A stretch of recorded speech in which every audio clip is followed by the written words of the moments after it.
See, none of these things I complain about, they don't exist in a vacuum, meaning having to put barbed wire around freeway signs so it won't get tagged is not that doesn't exist in a vacuum. That's literally a sign. To something. Yeah, but it's not like, well, that's the only problem we have. It's the freeway signs. It shows it's a bigger picture kind of thing. It's, again, like when you... It's a symptom.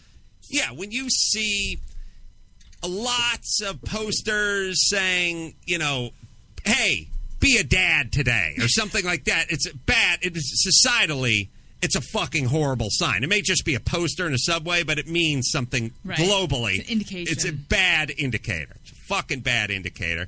And again, I always just say, you're walking through the mall of life, you pass the Hickory Farms, the chick's out front with the toothpick and the cellophane, she's got it put in the summer sausage, you take a bite.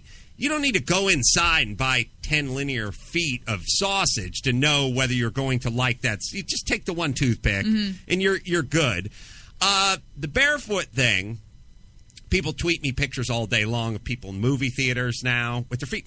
But they want to be barefoot in a movie theater, but they don't want to put their feet on the ground, so they kick it up onto the headrest of the seat in front of them. Gross. It's your bare feet. It's your bare... Remember when bare feet used to be gross and weird, like, ooh, stinky? Yeah, they still are. Imagine just working and kicking There's the barefoot in between the two seats of an airplane. There's the barefoot. The feet coming at you from all angles and from all sides is the worst. But it's not. This is not a thing where, well, you're kicking back at home on your couch. We didn't make the Surgeon General Dr. Scholl's.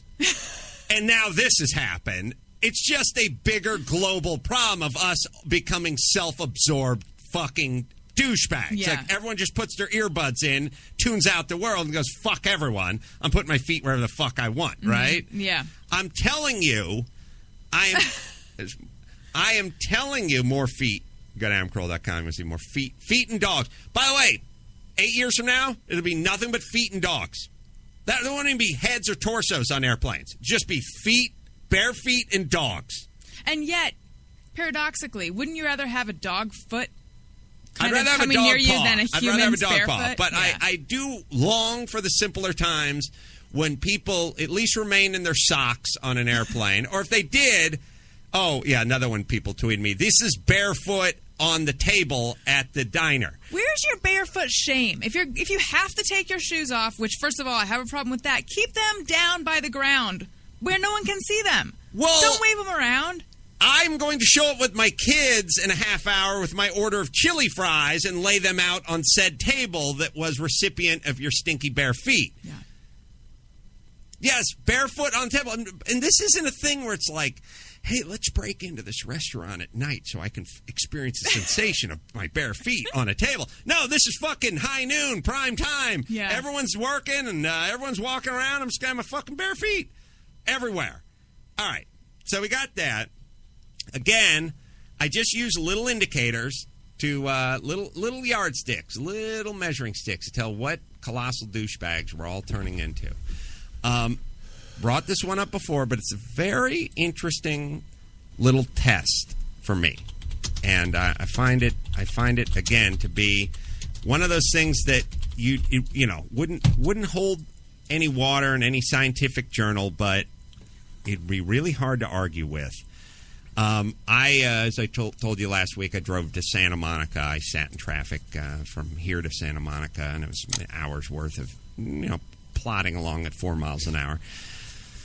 And because of my hypervigilance and just because of my the way I drive and approach life, I just stare into the rearview mirror. I just drive. I literally look forward with one eye and I stare. And I'm used to just looking for cops and chicken shit tickets, but all I do is stare into the rearview mirror. So when the guy on the motorcycle comes up between us, Dr. Spaz has entered the studio.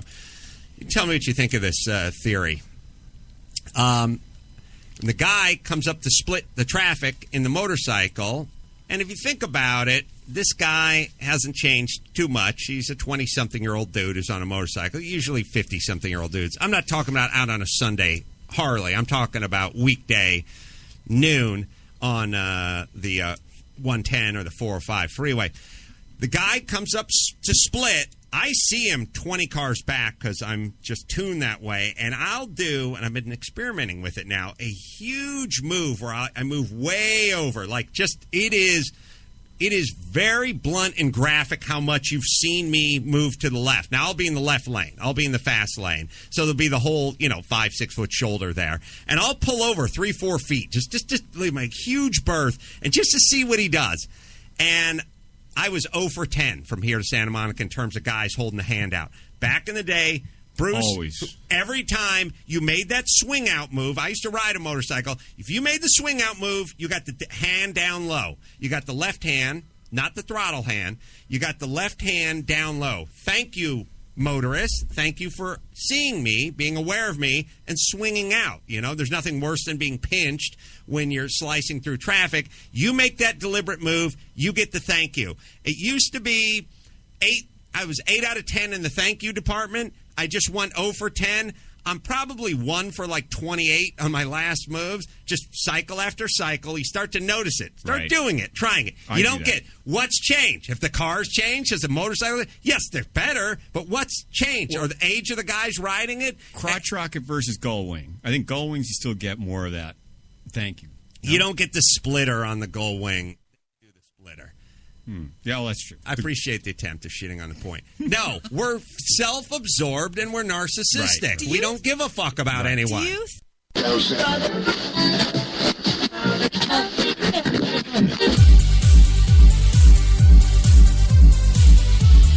We're New York's best talk radio, HTLA Radio 1.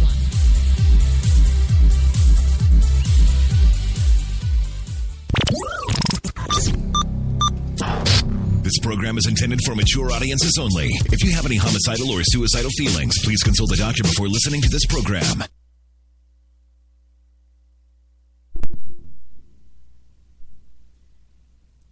right, well, yeah, you better, absolutely, you better call that doctor for permission to listen to this show tonight, because what is this show tonight, you might ask? Well, of course, it is 9:03 p.m. Eastern in the big city. Yes, I know, we're 2 minutes late. Sue me. And it is time for the Tuesday night Crash Talk, of course, with yours truly, Chris Crash Jesus Taylor in HTLA Studio 2 with you tonight. And, wow, yeah, tonight's show. Tonight's show is not a good one, America. It's a bad one. It's a bad show. Not really so much in content or in my beautiful vocal capabilities. No, this is just bad all around for the United States of America, is what this is. Tonight's show is, of course, entitled Ban the U.S.A. because more and more that seems to be what we're all going for, isn't it? Sure as hell the way it seems to be going for me.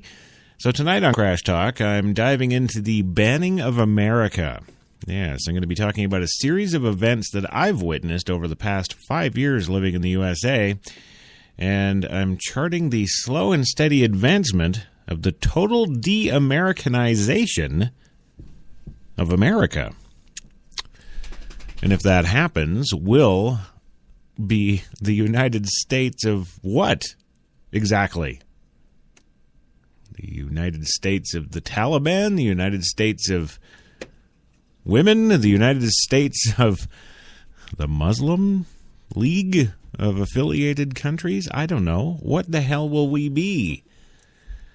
Well, that's indeed a good question, and I've got a bunch of stories and information here that are going to be shocking you, because it's not just the latest dealio in California that I'm talking about tonight. Oh, yes, that did spark it off, but it actually made me reminiscent of all the other things that have gone on just since I arrived here in 2010, and it's, well, ladies and gentlemen, it is not good. Yeah, let's just leave it at that. So I hope you'll kick around for the next 60 minutes with the old Crash Man here on Crash Talk tonight, and, well, just see how screwed we really are. HTLA Radio 1. HTLA Radio 1 in New York City proudly presents Crash Talk.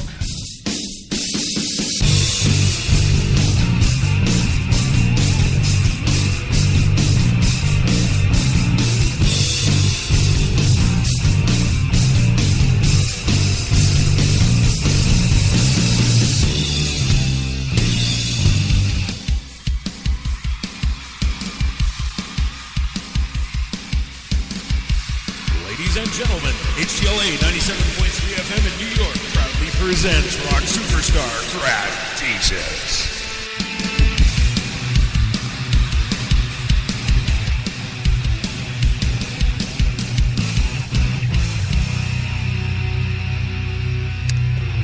Well, there we go. Thank you, Don Pardo. So good evening and welcome to Tuesday night HTLA Radio 1, New York's best talk, and of course Crash Talk for our 9 p.m. slot tonight. And I'm going to be ripping. And I'm going to be ripping on not only the latest out of California, but, I'm going to be talking about the last 5 years that I've personally witnessed the De-Americanization of this country. Now, we'll start off the show tonight by that story from Irvine, California. The student government at the University of California, Irvine, has voted to ban the display of the American flag from its lobby. A resolution that was narrowly approved by the Legislative Council of the campus's Associated Students from banning the flag from the common lobby area of student government offices. And the story broke originally from the Orange County Register. It prompted the removal of the American flag from the lobby wall. The Student Council approved the resolution on a 6-4 vote Thursday, with 2 abstentions. The Executive Cabinet was expected to consider a veto on Saturday.